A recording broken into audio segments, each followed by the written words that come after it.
If you think of the biggest genre in modern gaming, you probably think of this. Or in reality, it probably should be this. But around here, we don't count mobile games as real games. While you could obviously debate other genres like MOBAs or a variety of single-player genres, it's undeniable that in recent years, Battle Royales have grown to be one of, if not the biggest genre in gaming, especially when it comes to your multiplayer shooters. I mean, heck, for a while, it felt like we would get a new one almost every week, with some of the oddest integrations of the genre too. Oh, Forza Battle Royale, I'm looking at you. The thing is, the rise of the Battle Royale seemed to kill out the popularity of the standard Respawn style shooter. While franchises that embody the standard Respawn TDM style game mode still exist, in many cases they have fallen into that more niche side of gaming, or at the very least play second fiddle to a much more popular mode, like in the case of Call of Duty, where it's near undeniable that standard multiplayer has taken a backseat to Warzone in recent years. Other Respawn shooters though are also past their glory years, with franchises like Quake, Gears, Halo, Overwatch, and heck, even Battlefield all still existing, but nowhere near their peak popularity. Also, there's a required Titanfall segment here. Rest in peace, Titanfall. Your cool mechs and movement will forever be missed. Pushed to the side so Apex Legends can continue on. Respawn style game modes and games as a whole these days just aren't as popular. And while the Battle Royale genre is no longer the only thing being made, thank God, it seems like the developers are heading toward extraction shooters or even other styles of games rather than back to that older style of multiplayer shooters, at least in the AAA space. But here's the thing, I don't think the young Zoomers or the Boomers, like myself, dislike respawning, as while the original concept of a Battle Royale was focused around an intense one-life mode where one player or team would fight for victory, these days I can make a very honest argument that some of the Battle Royales are just glorified team deathmatch modes, with some added bells and whistles to spice up the game-to-game gameplay. Sorry Resurgence kids, and I hate to break it to you, I don't actually think you're a fan of Battle Royales. You're just a TDM kid lost in a Battle Royale world. But there are reasons why a Battle Royale would want respawn mechanics, or why a player themselves would also want them, right? The whole reason Battle Royales got so popular was that every game feels different. The rotations, the loot, the encounters, each game feels like it could be its own story. And sometimes that story ends in a super cool victory royale that you can share with your friends. Hey guys, last night I was playing Fortnite and I dropped Tilted Towers and you'll never believe it. I got like 10 kills with the pump shotgun and I ended up winning. I even killed Ninja. This is something the standard TDM style game lacks. If I try and recount my most recent 10 games of Halo Infinite to someone, it's just a lot of sadness and depression. But in reality, there's really nothing there. Maybe a specific moment where you did something super cool or you had some absolute BS happen, but in general, you spawn, you go shoot things, maybe you do an objective, you die, and you do it all over again. And let's be honest, we all know none of us are doing the objective anyways, so that's just one less thing that could vary up the game. However, the biggest downside of the original Battle Royale was the fact that you could spend 5 to 15 to 20 minutes running around a map and looting just to die in a way that felt really cheap. And that was it, back to the loading menu. And while that's still possible in the modern landscape of Battle Royales, your entire team can just get wiped, it is much less common as every single one of the major Battle Royale games has added more and more respawn mechanics, with Warzone probably being the biggest culprit. So let me take you through the history of the respawnification, and yeah, for this video, that is a word we're going to use and you will like it, of the Battle Royale genre. So strap up and get your G Fuel because we're going for a ride. I'm just kidding, don't get G Fuel. You don't need rebranded pre-workout to listen to me tell you about some video game mechanics. Grab a nice water. Who am I kidding? I actually had a Red Bull while I was writing the script and recording this, so, you know what? You do you. So let's start at the very beginning of the genre. Well, not actually. That would actually take us pretty far back. So we're gonna skip a bunch of years and zoom through the parts that are less relevant to this specific discussion. But in the year 2015, after seeing the moderate success of various mods and indie games, we would get a battle royale known as H1Z1 King of the Kill, which for some reason at some point changed its name to Z1 Battle Royale, but honestly, who cares because no one plays that game anymore. But H1Z1 was probably the first truly big battle royale, and it would go on to see some pretty insane success success, selling over 1 million copies by March of 2015. Not bad for the fledgling Daybreak Studios. H1Z1 though, in all honesty, was an extremely jank battle royale, but being the first game to a genre has its perks, and the mechanics to this battle royale were pretty simple. Just be the last one standing. The game had no respawn mechanics, so if you died it was back to the loading screen, or if you happened to be playing the squads mode, you'd be stuck cheering on your mates for the rest of the game. A couple years later, in March of 2017, we would get PUBG, and in all reality it's a fairly similar game to H1Z1, and there's a whole story behind that. I'm sure you can find it. But PUBG would seem to be a tiny bit more polished and would go on not only to take H1Z1's lunch, but also everyone else's in the process. To this day, PUBG actually holds the record for the most concurrent players ever on Steam, a fact that probably keeps old Gaben up at night, tossing and turning, wishing his baby Dota 2 held that crown, or his fantastic new card game, Artifact. Speaking of Artifact, how's that one doing today?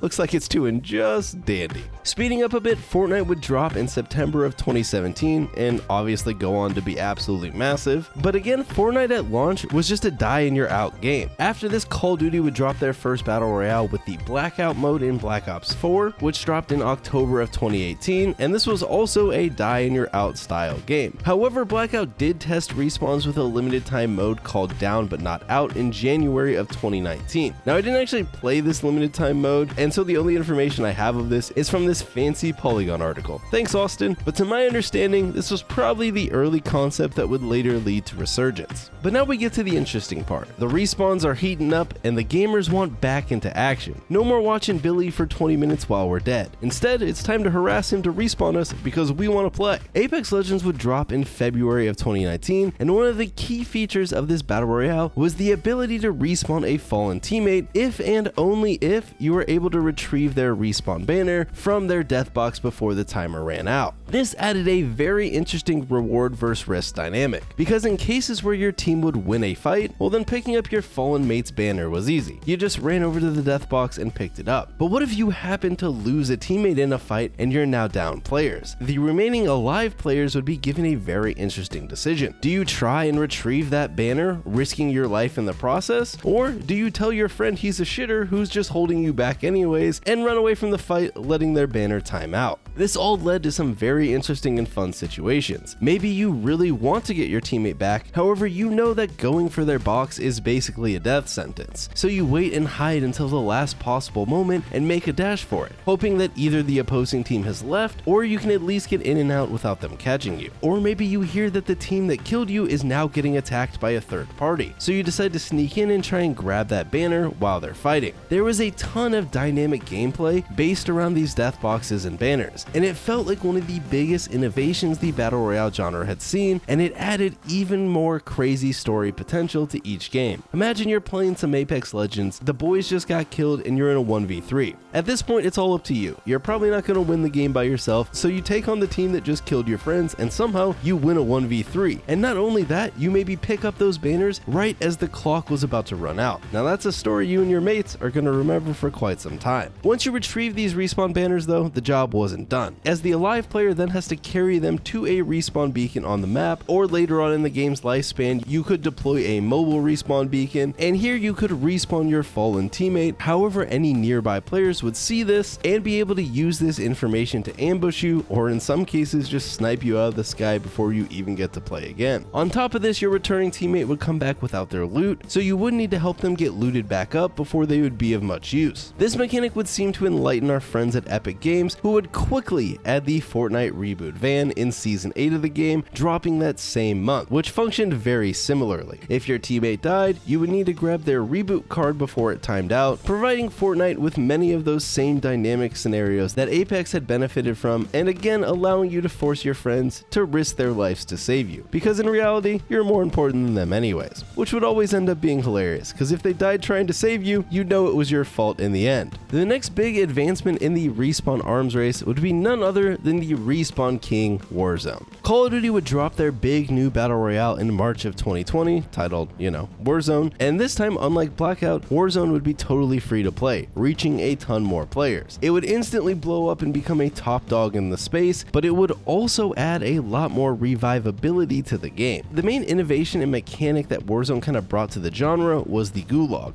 After a player died, for the first time, instead of being out of the game completely like you would in previous battle royales, they would be transported to a 1v1 arena where they would fight to the death. Winner respawns and losers dead for good. An awesome and engaging way of giving a player a second chance at life. Clutch up and you're back in the game. However, choke and it's time to spectate your friend or possibly be out of the match altogether. This wasn't the only way though that one could bring back a friend, as Warzone would allow players to buy back their dead teammates from the various buy locations for a measly $4,500, which wasn't too unattainable of a dollar amount to hit. Warzone here was in a fun spot. Yes, it was very possible that dying did mean you were out for good, but at the same time that meant there were consequences for your actions. After you used up your initial Gulag, dying could mean you were dead for good, especially when your remaining teammates were poor or just unable to get to a buy location. This would not be the end of Warzone respawning though, as later that year, Warzone would go a little respawn happy, dropping the new map Rebirth Island, with the game mode variant Resurgence, a battle royale mode where as long as anyone on your team remained alive, you would respawn after a set timer that would increase throughout the game, but could be lowered through actions like looting or getting a kill. Rebirth Island and Resurgence in general would instantly take off in the Warzone community and become a very big community of its own, and at this point Warzone would possess two sects of players that in many cases didn't always intermingle. You had the slightly more tactical, more standard battle royale players who preferred the bigger map, and then you had the respawn fiends playing Resurgence, or as I like to call it, glorified TDM. Now it is important to note that in Resurgence, as you progressed into the late game, the Resurgence period would actually end, leading to a more standard late game style of battle royale gameplay. So it became this cool mode of two phases. Phase 1 was go crazy and have some fun. Shoot some people, and if you die, oh well, as long as everyone else on your team didn't die, you'll just respawn. And then Phase 2 was the end game where players did have to value their life in an attempt to win the game, similar to a standard battle royale. There was a reason this instantly became so popular. It allowed players the ability to get into more gunfights without the worry of losing the entire game and being sent back to the menu, while also still providing those tense endgame scenarios that you would see in the battle royale genre. Resurgence to this day is a very popular mode in Warzone, and it arguably even carried Warzone through some of the lower points of the bigger maps. I'm looking at you, Caldara and Al-Mazrah. The next major event on the respawnification journey would be in June of 2021, where PUBG's new map would actually have its very own Gulag mechanic, giving that game its first form of respawn mechanics. Warzone would then see additional respawn mechanics added next in April of 2022 during the third season of Vanguard, where they would add Gulag tokens. These tokens allowed players to be able to get additional chances in the Gulag after their first attempt. These would end up being absent throughout the first year of Warzone 2, but would return during Season 1 of Modern Warfare 3 the following year.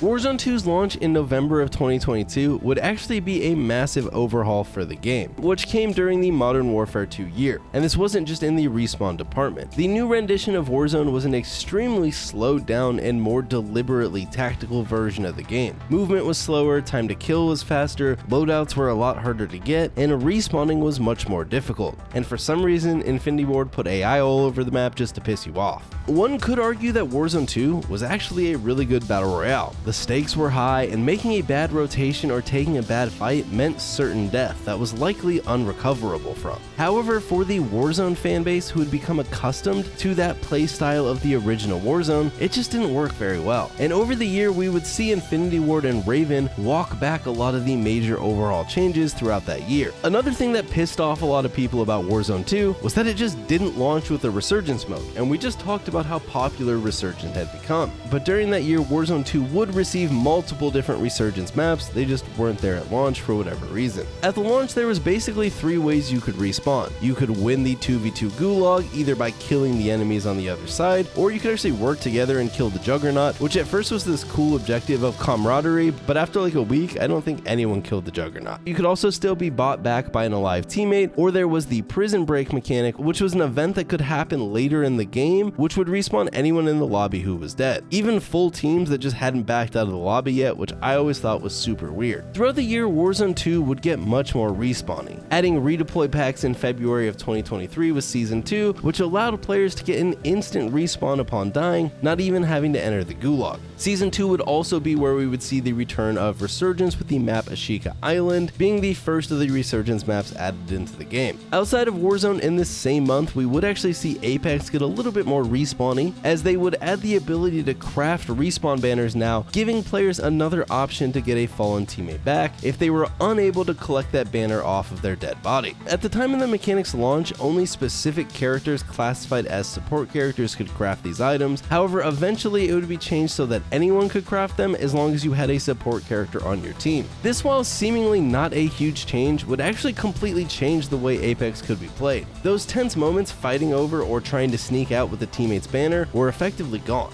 as surviving and retreating became the play if there wasn't a safe path to your teammate's death box. In May, we would see a pretty big shakeup for another of the major battle royales, as PUBG would implement their very own respawn mechanic with the blue chip system. This allowed players to find a loot item known as blue chips and then take those to a blue chip generator, respawning a dead teammate on specific maps. Later in June of 2023, during Season 4 of Modern Warfare 2, I know it gets confusing, sometimes I hate Call of Duty, okay? But Warzone would add the item reinforcement flares, making it possible to instantly respawn a fallen teammate just by shooting the flare into the sky. And to round it out, in December of 2023, the Modern Warfare 3 update for Warzone would drop, once again completely overhauling the game from the version played for the past year. Updated movement, a new big map, and tons of balance changes brought the version much more in line with the original Warzone that by this point had been frustratingly decommissioned by Activision. Thanks, Bobby, you won't be missed. This version of Warzone would also happen to be the most respawn heavy of them, as not only did it retain the Resurgence game mode of its own that people liked, it would also turn the standard Battle Royale mode into a mode with much less stakes and many more respawns. The new update would retain the Gulag and buyback system, but it would also include the items that were added over time, like the Gulag tokens, the redeploy packs, and reinforcement flares, making it probably the easiest of all the Battle Royales to bring back your fallen teammates. This, combined with loadouts which had been made very easy to get again, unlike the launch of Warzone 2, leads to this version of Warzone feeling like at times it lacks consequences. Sure, a late game death will put your team at a disadvantage, but it really feels like any death in the early or even mid game can easily be recovered from, with the use of all the different respawn items, the Gulag, or even just a regular old buyback if needed, which now only costs $3,000. All of these combined together almost make the regular mode feel closer to Resurgence than maybe it should, as for a while they seem to be two very separate things. And that's pretty much where we're at today.